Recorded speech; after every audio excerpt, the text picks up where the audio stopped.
Good day, everyone. Today we will be having our laboratory activity, which is forensic analysis of blood evidence. We will make a systematic documentation of blood stain pattern. And first, I will be introducing our materials or ingredients that we will gonna be using in today's activity.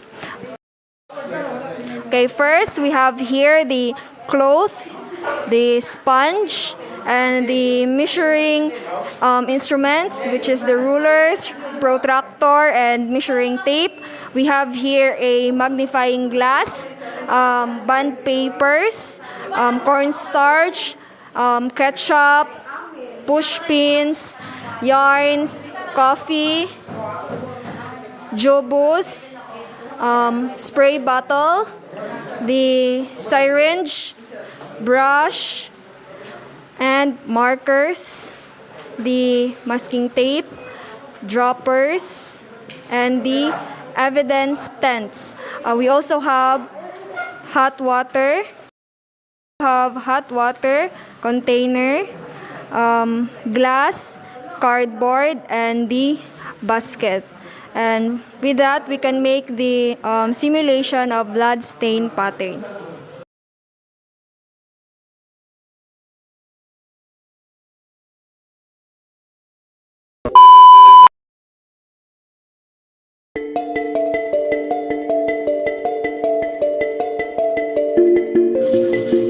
Today, we will create a simple synthetic blood using materials that are easy to find at home. First, prepare the following materials: ketchup, red juice, jobos, coffee, and hot water.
The single drop.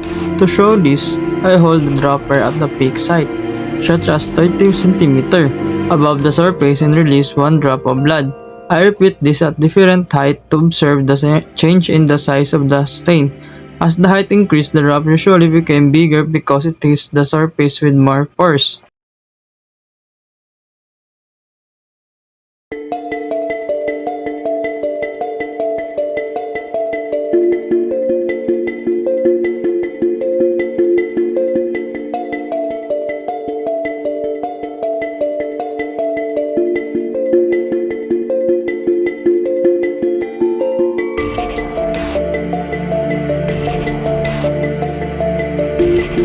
In this demonstration, I move at a steady pace while holding the dropper and releasing drop of blood onto a sheet of paper.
Based on our bloodstain pattern analysis, we developed a possible sequence of events that explains the bloodstain found at the scene. First, we believe that the victim had already sustained an early injury before the visible blood patterns were created. This initial injury may have caused internal damage. Because of this condition, the victim expelled blood, which resulted in passive blood stain on the surface. These stains are consisted with low-force events such as dripping or expulsion. After this, the pattern of bloodstains changed. The distribution and direction suggest that the victim's head was controlled or stabilized by another person. This is indicated by the more focused and directional blood patterns. Then, a forceful action was applied to the back of the victim's head. This is supported by the presence of impact bloodstain, which are typically produced when an internal force strikes a blood source. By analyzing the angle of impact, directionality, and area of origin, we can infer that the victim was in a lowered or vulnerable position during the incident.